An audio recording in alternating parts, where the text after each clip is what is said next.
ಈಗಾಗಲೇ ನಿಮ್ಗೆ ಗೊತ್ತಿರ್ಬೋದು, ಯೂನಿಯನ್ ಗೌರ್ಮೆಂಟ್ ಬಜೆಟ್ ಪ್ರೆಸೆಂಟ್ ಮಾಡಿದ ಮೇಲೆ ನಿರ್ಮಲಾ ಸೀತಾರಾಮ್ ಅವರೇನು ಬಜೆಟನ್ನು ಪ್ರೆಸೆಂಟ್ ಮಾಡಿದ್ರು, ಅದಾದ ಬಳಿಕ ಸಾಕಷ್ಟು ಜನರಲ್ಲಿ ಒಂದು ಗೊಂದಲ ಇತ್ತು. ಈಗಲೂ ಕೂಡ ಆ ಗೊಂದಲ ಇದೆ. ಯಾಕೆಂದರೆ ಅದು ಪ್ರಮುಖವಾಗಿರ್ತಕ್ಕಂಥದ್ದು ಸ್ಕ್ರ್ಯಾಪ್ ಪಾಲಿಸಿ ಬಗ್ಗೆ.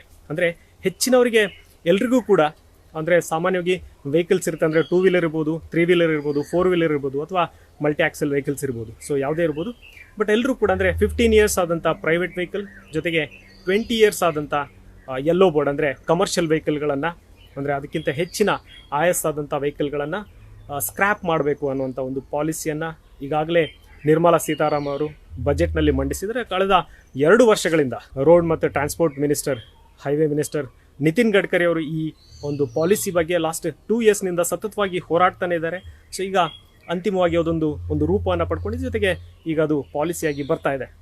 ಸೊ ಇದರಲ್ಲಿ ಸಾಕಷ್ಟು ಜನರಿಗೆ ಗೊಂದಲ ಯಾಕೆ ಅನ್ನುವಂಥದ್ದು. ಯಾಕೆಂದರೆ ಯಾವ ವೆಹಿಕಲ್ಗಳನ್ನು ಅಂದರೆ ಸ್ಕ್ರ್ಯಾಪ್ಗೆ ಹಾಕಬೇಕು ಅನ್ನೋದು. ಸದ್ಯ ಇರತಕ್ಕಂಥದ್ದು ವಾಲಂಟ್ರಿ ಸ್ಕ್ರ್ಯಾಪೇಜ್ ಪಾಲಿಸಿ, ಅಂದರೆ ಸ್ವಯಂ ಪ್ರೇರಿತವಾಗಿ ನಾವು ವೆಹಿಕಲನ್ನು ಸ್ಕ್ರ್ಯಾಪ್ಗೆ ಹಾಕುವಂಥದ್ದು. ಸೊ ಅದರಲ್ಲಿ 15 ಇಯರ್ಸ್ ಆದಂಥ ಕಮರ್ಷಿಯಲ್ ವೆಹಿಕಲ್ ಜೊತೆಗೆ 20 ಇಯರ್ಸ್ ಆದಂಥ ಅಂದರೆ ಪರ್ಸ್ನಲ್ ಪ್ರೈವೇಟ್ ವೆಹಿಕಲ್ಗಳನ್ನು ನಾವು ಅಂದರೆ ಸ್ಕ್ರ್ಯಾಪೇಜ್ ಪಾಲಿಸಿ ಅಂದರೆ ಆ ಪಾಲಿಸಿ ಅಡಿಯಲ್ಲಿ ನಾವು ಸ್ಕ್ರ್ಯಾಪನ್ನು ಹಾಕ್ಬೋದು, ಸ್ಕ್ರ್ಯಾಪ್ಗೆ ಆ ವೆಹಿಕಲನ್ನು ಹಾಕ್ಬೋದು.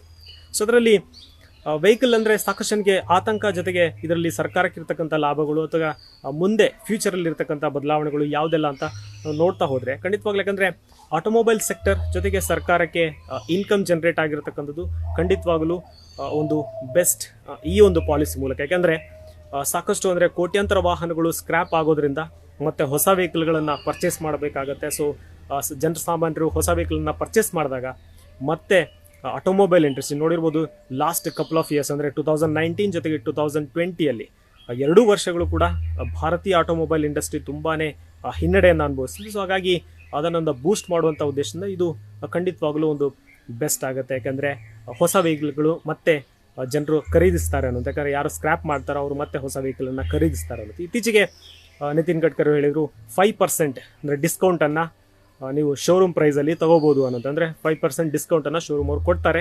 ಸೊ ಆ ಮೂಲಕ ಅಂದರೆ ಯಾರು ವೆಹಿಕಲನ್ನು ಸ್ಕ್ರ್ಯಾಪ್ ಮಾಡ್ತಾರೆ, ಆ ಸ್ಕ್ರ್ಯಾಪ್ ಪಾಲಿಸಿ ಸರ್ಟಿಫಿಕೇಟ್ ಮೂಲಕ ಮತ್ತೆ ಇನ್ನೊಂದು ಹೊಸ ವೆಹಿಕಲ್ ತೊಗೊಳಕ್ಕೆ ಹೋದರೆ ಖಂಡಿತವಾಗ್ಲೂ 5% ಡಿಸ್ಕೌಂಟನ್ನು ಕೊಡ್ತಾರೆ ಅನ್ನೋದು.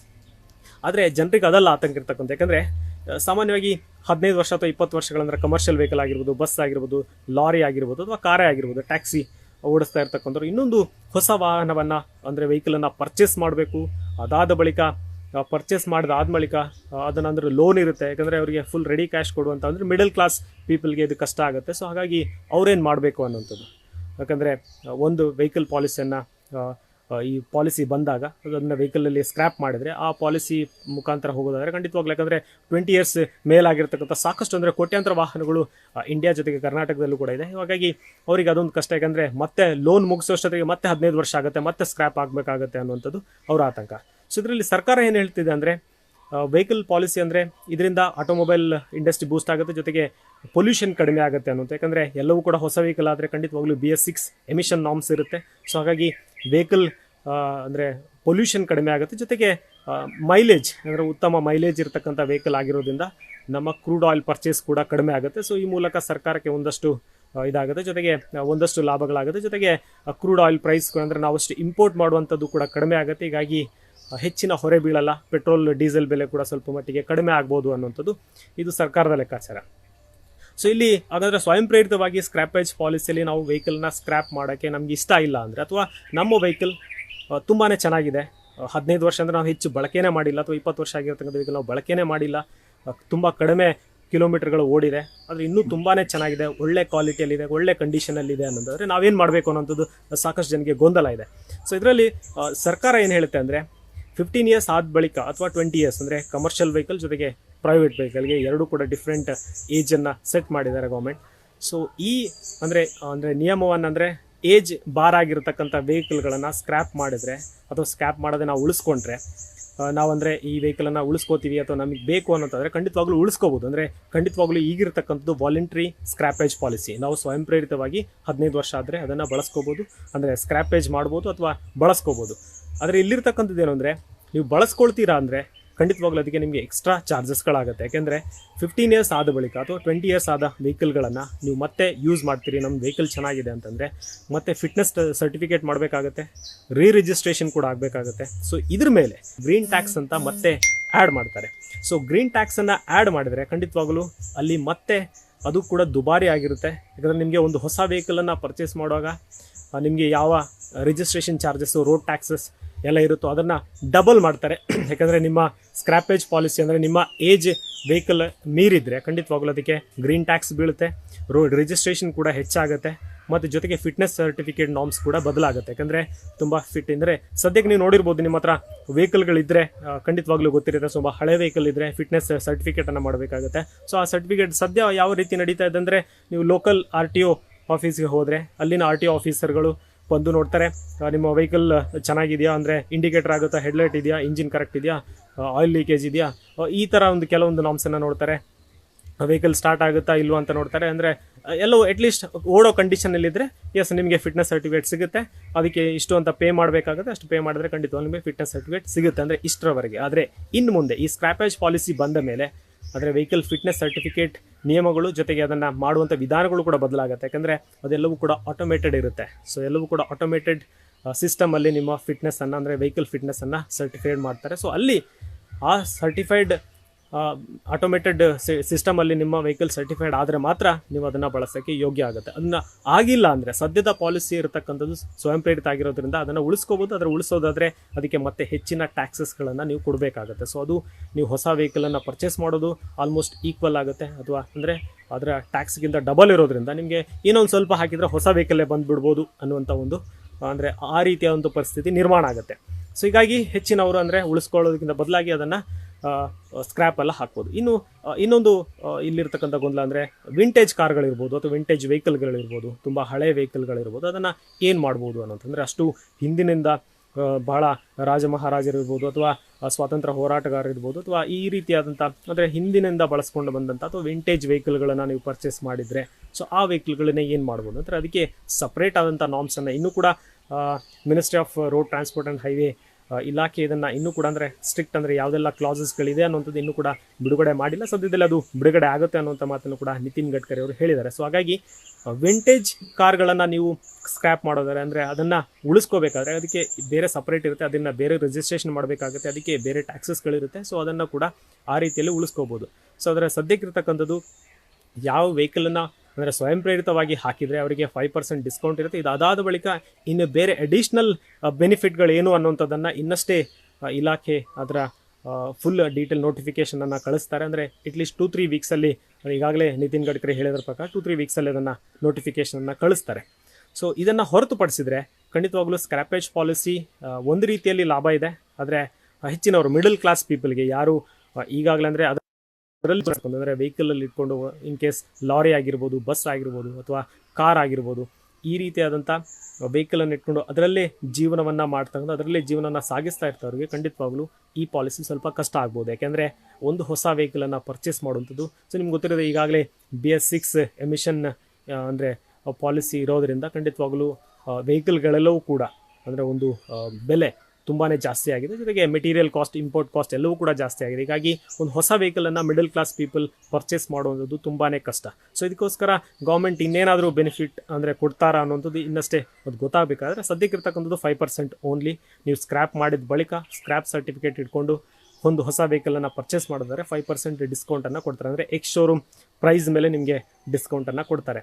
ಸೊ ಇದಿಷ್ಟು ಗೌರ್ಮೆಂಟಲ್ಲಿ ಇರ್ತಕ್ಕಂಥದ್ದು. ಇದರಿಂದ ಮತ್ತೊಂದು ರೀತಿಯಲ್ಲಿ ಅಂದರೆ ಗೌರ್ಮೆಂಟ್ ಜೊತೆಗೆ ಪೊಲ್ಯೂಷನ್ ಆ ರೀತಿಯಲ್ಲಿ ಅಂದರೆ ಗೌರ್ಮೆಂಟ್ ಲಾಭ ಜೊತೆಗೆ ಫ್ಯೂಚರ್ ಭಾರತದಲ್ಲಿ ಯಾವ ರೀತಿಯ ಟ್ರಾನ್ಸ್ಪೋರ್ಟ್ಗಳು ಇರ್ಬೋದು ಅನ್ನೋದು ನೋಡಿದ್ರೆ ಖಂಡಿತವಾಗಲೂ ಹೊಸ ಅಂದರೆ ಹಳೆ ವೆಹಿಕಲನ್ನು ಸ್ಕ್ರ್ಯಾಪ್ ಮಾಡೋದ್ರಿಂದ ಮುಂದೆ ಹೊಸ ವೆಹಿಕಲ್ ಅದರಲ್ಲೂ ಕೂಡ ಎಲೆಕ್ಟ್ರಿಕ್ ವೆಹಿಕಲ್ಗಳಿಗೆ ತುಂಬಾ ಬೂಸ್ಟ್ ಆಗುತ್ತೆ. ಸೊ ಭಾರತ ಈಗಾಗಲೇ ಕೇಂದ್ರ ಸರ್ಕಾರ ಹೇಳಿರ್ತಕ್ಕಂಥ ಪ್ರಕಾರ 2030ಕ್ಕೆ ಕಂಪ್ಲೀಟ್ ಇಂಡಿಯಾವನ್ನು ಎಲೆಕ್ಟ್ರಿಕ್ ವೆಹಿಕಲ್ ಆಗಿ ಮಾಡಬೇಕು ಅನ್ನೋಂಥದ್ದು. ಸೊ ಅದಾಗಿ ಸೊ ಆ ನಿಟ್ಟಿನಲ್ಲಿ ಈಗ ಸ್ಕ್ರ್ಯಾಪೇಜ್ ಪಾಲಿಸಿ ಕೂಡ ಅದಕ್ಕೆ ಹೆಲ್ಪ್ ಆಗುತ್ತೆ, ಅಡಿಷನ್ ವ್ಯಾಲ್ಯೂನ ಕೊಡುತ್ತೆ. ಜೊತೆಗೆ ಇಂಡಿಯನ್ ಎಕನಾಮಿ ಬೂಸ್ಟ್ ಆಗಬೇಕು. ಅಂದರೆ ಸರಿಸುಮಾರು ಇದರಲ್ಲಿ ಕೇಂದ್ರ ಸರ್ಕಾರ ಅಂದರೆ ಆದಾಯ ಕೂಡ ಇದೆ. ಅದರ ಜೊತೆಗೆ ಒಂದು 10,000 ಕೋಟಿ ರೂಪಾಯಿಗಳನ್ನು ಈ ಒಂದು ಸ್ಕ್ರ್ಯಾಪೇಜ್ ಪಾಲಿಸಿ ಮೂಲಕ ಅಂದರೆ ಕೇಂದ್ರ ಸರ್ಕಾರ ಹೂಡಿಕೆ ಮಾಡುತ್ತೆ. ಯಾಕಂದರೆ ಎಲ್ಲ ಕಡೆಗಳಲ್ಲಿ ಸ್ಕ್ರ್ಯಾಪ್ ಸೆಂಟರ್ಗಳನ್ನು ಇಡಬೇಕಾಗತ್ತೆ. ಸೊ ಅದು ಕೂಡ ಪ್ರೈವೇಟ್ ಪಬ್ಲಿಕ್ ಅಂದರೆ ಪಬ್ಲಿಕ್ ಪ್ರೈವೇಟ್ ಪಾರ್ಟ್ನರ್ಶಿಪ್ ಅಂದರೆ PPP ಮಾಡೆಲಲ್ಲಿ ಈ ಒಂದು ಅಂದರೆ ಪಾಲಿಸಿಯನ್ನು ತರುತ್ತೆ. ಜೊತೆಗೆ ಅಂದರೆ ಈ ಒಂದು ಸೆಂಟರ್ಗಳನ್ನು ಅಂದರೆ ಸ್ಕ್ರ್ಯಾಪೇಜ್ ಪಾಲಿಸಿಯ ಸೆಂಟರ್ಗಳನ್ನು ಇಡಲಾಗುತ್ತೆ. ಸೊ ಆ ಸೆಂಟ್ರಲ್ಲಿ ನೀವು ಹೋಗಿ ಸ್ಕ್ರ್ಯಾಪನ್ನು ಮಾಡ್ಬೋದು. ಸೊ ಜೊತೆಗೆ ಇಲ್ಲಿ ಒಂದು ಕನಿಷ್ಠ ಒಂದು 50,000 ಅಂದರೆ ಟೋಟಲ್ ಇಂಡಿಯಾದಲ್ಲಿ 50,000 ಡೈರೆಕ್ಟ್ ಆ್ಯಂಡ್ ಇಂಡೈರೆಕ್ಟ್ ಜಾಬ್ಗಳು ಕೂಡ ಕ್ರಿಯೇಟ್ ಆಗುತ್ತೆ. ಸೊ ಅಂದರೆ ನೀವು ಸ್ಕ್ರ್ಯಾಪೇಜ್ ಪಾಲಿಸಿಯಲ್ಲಿ ಅಂದರೆ ಸ್ಕ್ರ್ಯಾಪ್ ಮಾಡಲು ಹೋಗಬೇಕಾದ್ರೆ ಸ್ಕ್ರ್ಯಾಪ್ ಮಾಡೋರು ಇರ್ತಾರೆ. ಸೊ ಅಲ್ಲಿ ಸಾಕಷ್ಟು ಜಾಬ್ಗಳು ಕ್ರಿಯೇಟ್ ಆಗುತ್ತೆ. ಜೊತೆಗೆ ಆಟೋಮೇಟೆಡ್ ಅಂದರೆ ಫಿಟ್ನೆಸ್ ಟೆಸ್ಟ್ ಇರುತ್ತೆ. ಸೊ ಹೀಗಾಗಿ ಇವೆಲ್ಲವೂ ಕೂಡ ಖಂಡಿತವಾಗಲೂ ಒಂದಷ್ಟು ಜಾಬ್ಗಳನ್ನು ಕ್ರಿಯೇಟ್ ಮಾಡುತ್ತೆ. ಎಕನಾಮಿ ಅಂದರೆ ಇಂಡಿಯನ್ ಎಕನಾಮಿ ಇಲ್ಲಿ ಖಂಡಿತವಾಗಲೂ ಒಂದು ಒಳ್ಳೆ ಬೂಸ್ಟನ್ನು ಕೊಡುತ್ತೆ. ಆಟೋಮೊಬೈಲ್ ಸೆಕ್ಟರ್ ಜೊತೆಗೆ ಇಂಡಿಯನ್ ಎಕನಾಮಿ ಕೂಡ. ಆದರೆ ಅದೇ ನಾನು ಹೇಳ್ದಂಗೆ ಮಿಡಲ್ ಕ್ಲಾಸ್ಗೆ ಸ್ವಲ್ಪ ಎಫೆಕ್ಟಿವ್ ಆಗ್ಬೋದು ಅನ್ನುವಂಥದ್ದು. ಇನ್ನುಳಿದಂತೆ ಇದರಲ್ಲಿ ಮತ್ತೆ ಅಂದರೆ ಯಾರು ವೆಹಿಕಲ್ಗಳನ್ನು ಸ್ಕ್ರ್ಯಾಪ್ ಮಾಡಿ ಮತ್ತು ಹೊಸ ವೆಹಿಕಲನ್ನು ಪರ್ಚೇಸ್ ಮಾಡಿದ್ರೆ ಅಂದರೆ ನಮ್ಮ ಕ್ರೂಡ್ ಆಯಿಲ್ ಇಂಪೋರ್ಟ್ ಮಾಡುವಂಥದ್ದು ಕೂಡ ಕಡಿಮೆ ಆಗುತ್ತೆ. ಜೊತೆಗೆ ಎಲೆಕ್ಟ್ರಿಕ್ ವೆಹಿಕಲ್ಗೆ ಪುಷ್ ಮಾಡೋದ್ರಿಂದ ಖಂಡಿತವಾಗಲೂ ಕ್ರೂಡ್ ಆಯಿಲ್ ಇಂಪೋರ್ಟ್ ಕಡಿಮೆ ಆಗುತ್ತೆ. ಜೊತೆಗೆ ಪೊಲ್ಯೂಷನ್ ಕೂಡ ಕಡಿಮೆ ಆಗುತ್ತೆ ಅನ್ನೋಂಥದ್ದು ಒಂದು ವಾದ. ಆದರೆ ಇರ್ತಕ್ಕಂಥ ಇನ್ನೊಂದು ವಾದ ಅಂದರೆ ಈಗಾಗಲೇ ಫಿಟ್ನೆಸ್ ಸರ್ಟಿಫಿಕೇಷನ್ ಇದೆ ವೆಹಿಕಲ್ಗಳಿಗೆ. ಯಾವ ವೆಹಿಕಲನ್ನು ಫಿಟ್ನೆಸ್ ನೋಡಿನೇ ಅಂದರೆ 10-15 ವರ್ಷ ಏಜ್ ಆದಮೇಲೆ ಲಿಮಿಟೆಡ್ ಪೀರಿಯಡ್ಸ್ ಆದಮೇಲೆ ಅದಕ್ಕೆ ಫಿಟ್ನೆಸ್ ಸರ್ಟಿಫಿಕೇಟ್ ಈಗಾಗಲೇ ಇದೆ. ಸೊ ಹಾಗಾದರೆ ಮತ್ತೆ ಇದನ್ನು ಸ್ಕ್ರ್ಯಾಪೇಜ್ ಪಾಲಿಸಿ ತಂದರೆ ಆ ಫಿಟ್ನೆಸ್ ಸರ್ಟಿಫಿಕೇಟ್ಗೆ ವ್ಯಾಲ್ಯೂ ಇಲ್ವಾ ಅನ್ನೋಂಥ ಮಾತು ಕೂಡ ಇದೆ. ಅಂದರೆ ಆ ಫಿಟ್ನೆಸ್ ಮಾಡೋದಾಗ ಏನಕ್ಕಾಗಿ, ಅದರ ಎಮಿಷನ್ ಟೆಸ್ಟ್ ಮಾಡೋದು ಏನಕ್ಕಾಗಿ ಅನ್ನುವಂಥದ್ದು. ಸೊ ಹಾಗಾಗಿ ಇವೆಲ್ಲವೂ ಕೂಡ ಒಂದು ಕಡೆಯಲ್ಲಿ ವಾದಗಳಿದೆ. ಇದೆಲ್ಲವನ್ನು ಕೂಡ ಗಮನದಲ್ಲಿಟ್ಕೊಂಡು ಇನ್ನೂ ಕೂಡ 2-3 ವೀಕ್ಸ್ ಆಗುತ್ತೆ ಅನ್ನುವಂಥ ಮಾತನ್ನು ಕೂಡ ನಿತಿನ್ ಗಡ್ಕರಿ ಹೇಳಿರೋದ್ರಿಂದ ಅಂದರೆ ನೋಟಿಫಿಕೇಷನ್ ಕ್ಲಿಯರ್ ಯಾವೆಲ್ಲ ವೆಹಿಕಲ್ಗಳನ್ನು ಸ್ಕ್ರ್ಯಾಪ್ ಮಾಡ್ಬೋದು, ಯಾವ ರೀತಿ ಮಾಡಬೇಕು, ಎಲ್ಲಿ ಮಾಡಬೇಕು. ಯಾಕಂದರೆ ಈಗ ನಾನು ಒಂದು ಕಡೆಯಲ್ಲಿ ನಮ್ಮ ಒಂದು ಯಾವುದೋ ರಿಮೋಟ್ ಏರಿಯಾದಲ್ಲಿ ಒಬ್ಬರ ವೆಹಿಕಲ್ ಅಂದರೆ 15 ಇಯರ್ಸ್ ಅಥವಾ ಓಲ್ಡ್ ಏಜ್ ಆಗಿದ್ದರೆ ಅದನ್ನು ತಗೊಂಡೋಗಿ ಒಂದು ಕಡೆಗೆ ಅಂದರೆ ನಿಯರ್ ಬೈ ಸೆಂಟರ್ ಇಲ್ಲದೇ ಇದ್ದಾಗ ಅವರು ಅದನ್ನು ಹೇಗೆ ತೊಗೊಂಡು ಹೋಗ್ತಾರೆ ಅಥವಾ ಅವರೇ ಬಂದು ತೊಗೊಂಡು ಹೋಗ್ತಾರಾ, ಇದಂದರೆ ಅವರಿಗೆ ಅದನ್ನು ತೊಗೊಂಡೋಗೋ ಕಾಸ್ಟೇ ಅದಕ್ಕಿಂತ ಹೆಚ್ಚಾಗ್ಬೋದು. ಸೊ ಆ ವೆಹಿಕಲನ್ನು ಸ್ಕ್ರ್ಯಾಪ್ ಮಾಡಿದ್ರೆ ಅವ್ರಿಗೆ ಏನು ಸಿಗುತ್ತೋ ಅದಕ್ಕಿಂತ ಹೆಚ್ಚು ಅವರಿಗೆ ಟ್ರಾನ್ಸ್ಪೋರ್ಟ್ ಆಗ್ಬೋದು. ಸೊ ಈ ರೀತಿಯಾದಂಥ ಸಾಕಷ್ಟು ಸಮಸ್ಯೆಗಳು, ಗೊಂದಲಗಳು ಇನ್ನೂ ಕೂಡ ಇವೆ. ಮತ್ತು ಅದಕ್ಕೆ ಯಾವುದೂ ಕೂಡ ಇನ್ನೂ ಕ್ಲಿಯರ್ ಪಿಕ್ಚರ್ ಇನ್ನೂ ಕೂಡ ರಿಲೀಸ್ ಆಗಿಲ್ಲ. ಅಂದರೆ ನೋಟಿಫಿಕೇಷನ್ಗಳು ಯಾವುದೂ ಕೂಡ ಕ್ಲಿಯರ್ ಆಗಿ ಬಂದಿಲ್ಲ. ಸೊ ಸದ್ಯಕ್ಕಿರ್ತಕ್ಕಂಥದ್ದು ಸ್ಕ್ರ್ಯಾಪೇಜ್ ಪಾಲಿಸಿ ಮೂಲಕ ಇಂಡಿಯನ್ ಎಕನಾಮಿಯನ್ನು ಬೂಸ್ಟ್ ಮಾಡ್ತಕ್ಕಂಥದ್ದು, ಜೊತೆಗೆ ಪೊಲ್ಯೂಷನನ್ನು ಕಡಿಮೆ ಮಾಡುವಂಥದ್ದು, ನಮ್ಮ ಆಯಿಲ್ ಇಂಪೋರ್ಟನ್ನು ಕಡಿಮೆ ಮಾಡುವಂಥದ್ದು, ಜೊತೆಗೆ ಇಂಡಿಯಾನ ಅಂದರೆ ಕೇಂದ್ರ ಸರ್ಕಾರ ಹೇಳಿರ್ತಕ್ಕಂಥ ಪ್ರಕಾರ ಆತ್ಮನಿರ್ಭರ್ ಭಾರತ್ ಮೂಲಕ ಅಂದರೆ ಸ್ವಾವಲಂಬಿಯಾಗಿ ಮಾಡುವಂಥದ್ದು ಇದು ಅವರ ಉದ್ದೇಶ ಆಗಿದೆ. ಆದರೆ ಒಂದಷ್ಟು ಗೊಂದಲಗಳು, ಒಂದಷ್ಟು ಸಮಸ್ಯೆಗಳು, ಒಂದಷ್ಟು ಆತಂಕಗಳು ಈಗಲೂ ಕೂಡ ಇದೆ. ಸೊ ವೆಹಿಕಲ್ ಅಂದರೆ ಸ್ಕ್ರ್ಯಾಪ್ ಮಾಡುವಂಥದ್ದು ಇರ್ಬೋದು, ಅಥವಾ ಯಾರು ಸ್ಕ್ರ್ಯಾಪ್ ಮಾಡಬೇಕು, ಅಥವಾ ಸ್ಕ್ರ್ಯಾಪ್ ಮಾಡಿದ್ಮೇಲೆ ನಮಗೇನು ಸಿಗೋದು ಅಂದರೆ ಅಟ್ಲೀಸ್ಟ್ ನಾವು ಒಂದು ವೆಹಿಕಲಲ್ಲಿ ಓಡಾಡ್ತಿದ್ದಾರೆ ಅಂದರೆ ಅವರು ಹೆಚ್ಚಾಗಿ ಅದನ್ನು ಸಿಟಿ ಕೂಡ ತೊಗೊಂಡೋಗೋದೆ ಅಂದರೆ ಒಳಗೆ ಅವರ ಯಾವುದೇ ಏರಿಯಾದಲ್ಲಿ ರಿಮೋಟ್ ಏರಿಯಾದಲ್ಲಿ ಇರ್ತಾರೋ ಅಲ್ಲಿ ಮಾತ್ರ ಯೂಸ್ ಮಾಡೋವಂಥ ಕೆಲವೊಂದು ವೆಹಿಕಲ್ಗಳಿರುತ್ತೆ. ಸೊ ಅಂತ ಸಾಕಷ್ಟು ಜನರು ಇರ್ತಾರೆ. ಅವರ ಬಿಸ್ನೆಸ್ ಪರ್ಪಸ್ಗೆ, ಅವರ ಒಂದು ಸಣ್ಣ ವ್ಯವಹಾರಕ್ಕೆ ಯೂಸ್ ಮಾಡ್ತಾ ಇರ್ತಕ್ಕಂಥ ಅಂಥವರಿಗೆ ಆ ಒಂದು ವೆಹಿಕಲ್ ತುಂಬ ಆಧಾರ ಆಗಿರುತ್ತೆ. ಸೊ ಅದನ್ನು ಅಂದರೆ ಸೇಲ್ ಮಾಡಿದರೆ, ಫಾರ್ ಎಕ್ಸಾಂಪಲ್ ಈಗ ನೀವು ಒಂದು ಸಣ್ಣ ಸ್ಕೂಟಿಯನ್ನು ಅಂದರೆ ಹೊಸದಾಗಿ ಪರ್ಚೇಸ್ ಮಾಡಬೇಕಂದ್ರೆ ನಿಯರ್ಲಿ ನಿಮಗೆ 1 lakh ಈಗ ಪ್ರೈಸ್ ಆಗುತ್ತೆ.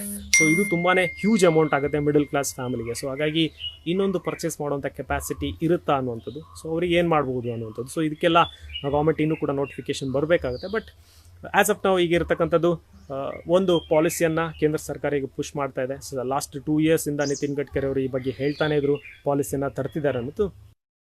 ಇಂಡಿಯನ್ ಆಟೋಮೊಬೈಲ್ ಸೆಕ್ಟರ್, ಸಿಯಾಮ್ ಇರ್ಬೋದು, ಇಂಡಿಯನ್ ಆಟೋಮೊಬೈಲ್ ಸೆಕ್ಟರ್ಸ್ ಆರ್ಗನೈಸೇಷನ್ಸ್ ಎಲ್ಲವೂ ಕೂಡ ಸ್ವಾಗತವನ್ನು ಕೊಡುತ್ತೆ. ಯಾಕಂದರೆ ಖಂಡಿತವಾಗಲೂ ಒಂದು ಆಟೋಮೊಬೈಲಲ್ಲಿ ತುಂಬಾ ಬೂಸ್ಟ್ ಆಗುತ್ತೆ. ಸೊ ಸರಿಸುಮಾರು 43 ಲಕ್ಷ ಕೋಟಿ ರೂಪಾಯಿಗಳ ಒಂದು ಅಂದರೆ ಆ್ಯನ್ವಲಿ ಆ ರೀತಿಯಾದಂಥ ಒಂದು ಲೆಕ್ಕಾಚಾರವನ್ನು ಕೇಂದ್ರ ಸರ್ಕಾರ ಹಾಕ್ಕೊಂಡಿದೆ. ಯಾಕಂದರೆ ಅಷ್ಟು ವೆಹಿಕಲ್ಗಳು ಸ್ಕ್ರ್ಯಾಪ್ ಆಗೋದ್ರಿಂದ ಖಂಡಿತವಾಗಲೂ ಕರ್ನಾಟಕದಲ್ಲೇ ಸರಿಸುಮಾರು 2,26,00,000 ಓಲ್ಡ್ ಅಂದರೆ ಏಜ್ ಬಾರ್ ಆಗಿರ್ತಕ್ಕಂಥ ವೆಹಿಕಲ್ಗಳಿವೆ.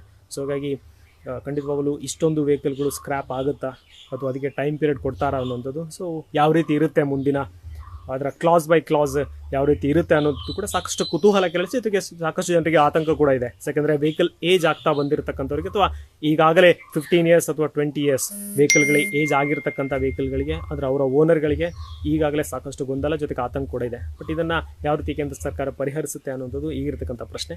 ಬಟ್ ಎಲ್ಲವನ್ನು ನೋಡೋಣ ಮುಂದಿನ ದಿನಗಳಲ್ಲಿ. ಇನ್ನೊಂದು 2-3 ವೀಕ್ಸಲ್ಲಿ ಈ ಬಗ್ಗೆ ನೋಟಿಫಿಕೇಷನ್ ಬರುತ್ತೆ. ಸೊ ಆಗಾಗ ಮತ್ತೆ ಇದೇ ವಿಷಯದ ಬಗ್ಗೆ ಯಾವೆಲ್ಲ ಕ್ಲಾಸ್ಗಳಿರುತ್ತೆ, ಯಾರಿಗೆ ಆತಂಕ ಇರುತ್ತೆ ಮತ್ತು ಯಾರಿಗೆ ಸಮಸ್ಯೆಗಳನ್ನು ಯಾವ ರೀತಿ ಕೇಂದ್ರ ಸರ್ಕಾರ ಬಗೆಹರಿಸುತ್ತೆ ಅನ್ನುವಂಥದ್ದು, ಇದೆಲ್ಲದರ ಬಗ್ಗೆ ಮತ್ತೆ ನಿಮ್ಮ ಜೊತೆ ಮತ್ತೆ ಮಾತಾಡ್ತೀನಿ. ಸೊ ಅಲ್ಲಿವರೆಗೂ ಗುಡ್ ಬೈ.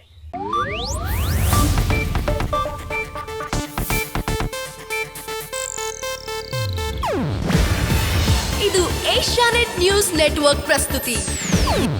ನೀವು ನೋಡ್ತಿದ್ದೀರಾ ಏಷ್ಯಾನೆಟ್ ಸುವರ್ಣ ನ್ಯೂಸ್.